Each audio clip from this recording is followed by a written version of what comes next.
By saying I'm afraid, I'm never gonna say it. I'm not lying about it. By saying I don't want to fight, but you know I want to fight. But I don't know if you know. I'm no scared. I don't know if you know how it played out. I know. We wanted to do that fight. I don't want to do the fight right now. We'll do it. We'll get it done. Okay.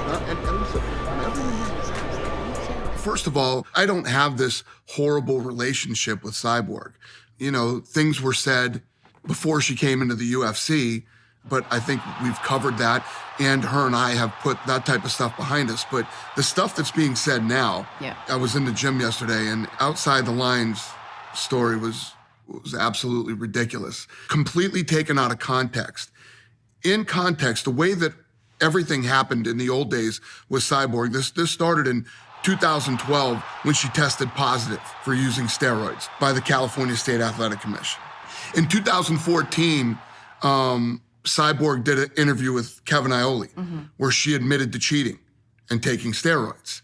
So then in April of 2014, Iole then did an interview with Ronda Rousey. Ronda Rousey said, I don't care if she injects horse semen into her eyeballs, I'll still fight her. I'm not speaking for the rest of the 135-pound division.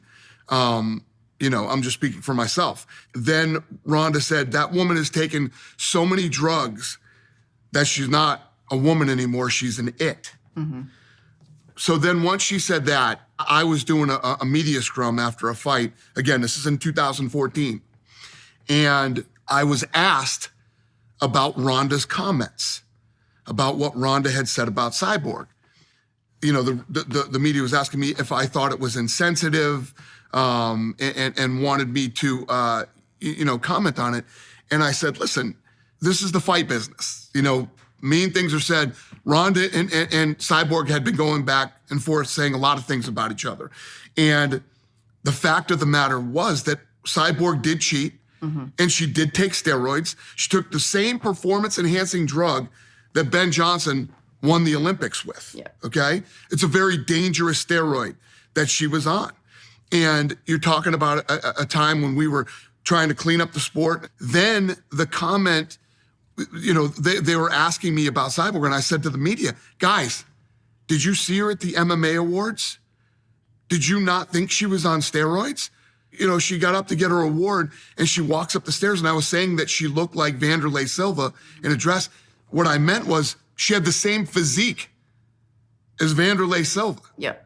Then 1 month later, Vanderlei Silva evades a drug test and gets a 3-year suspension from the sport. First of all, I never came out and bullied or said anything about Cyborg. I was asked a question by the media. So now for, you know, hacks to throw up, you know, a 15-second clip of me saying that's completely taken out of context. And we talked about this, Cyborg and I, before she came into the UFC. And let's not forget, we signed her in 2015 to a deal with Invicta, then brought her into the UFC in 2015. It's 2019. What is this narrative? Where is this coming from? It is an absolute smokescreen to not fight Amanda Nunes. So some of the problems that we faced with the whole Cyborg, what everybody's forgetting here, is when she got busted for steroids, most of these women didn't want to fight her. To the point where Germaine de Randamie, who was the 145-pound champion, basically came out with a statement saying, this is about principle. This woman doesn't represent what the sport is about. And, you know, out of principle, I won't fight her for $1 million.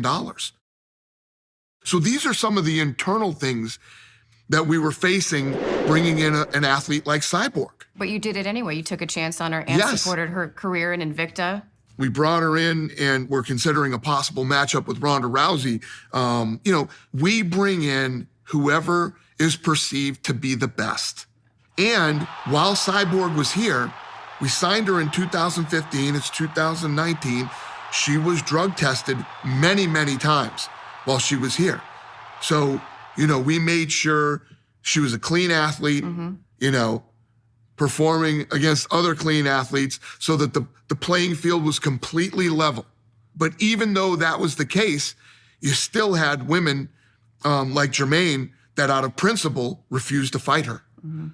What's funny is in 2017, Cyborg came out and said that Jermaine was scared. That's why she wouldn't fight her. She was claiming that she was scared. You know, now she has all these problems with me saying, well, I don't think Cyborg wants to fight Amanda Nunes. And I don't blame her for not wanting to fight Amanda Nunes when she actually said Jermaine was scared. When Jermaine is saying, I won't fight this woman out of principle because she's a cheater and she doesn't belong here. So this whole thing was completely taken out of context. And for Cyborg to say that I'm the one that was bullying her, it's completely not true. Everything was taken out of context. And I was actually responding to reporters asking me, you know, what did I think about what these other women were saying about Cyborg? And the way that I look at it is, my job as a promoter is to put on the best fights with the best fighters in the world for the fans and for myself and for the company. I did that. I got Amanda Nunes and Cyborg together and they fought. And we answered the question, who is the best female fighter on earth? It took 51 seconds of the first round to find out. Now, I tried to make the rematch. Cyborg can say whatever she wants. I have this all documented. We have this all documented. This is a real company, and we document everything that we have. She wanted to fight Cindy Danois or Pam Sorensen. And I told Cyborg, we don't make those fights here. That's not what we're doing. You're gonna fight Amanda Nunes. And there was a huge back and forth that went on forever. And then finally she agreed. And she ended up fighting Amanda Nunes, and we saw how that fight ended. Now, there's all this talk right now about, you know, I'm trying to devalue her. Saying I'm scared of fight Amanda Nunes, saying I don't want to fight her. This is liar, because I text him after the fight saying I want the rematch. And this is don't help me growing my brain. This is damage my brain. And for me keeping working for one promotion, I don't want somebody damage my brain. I want you growing together. And because this we're gonna have to take a little time and see what's gonna be better for me. All this other bullshit that she's putting out there, again, to avoid a fighting Amanda Nunes. Message received, I get it. I'm gonna release her from her contract. I will not match any offers.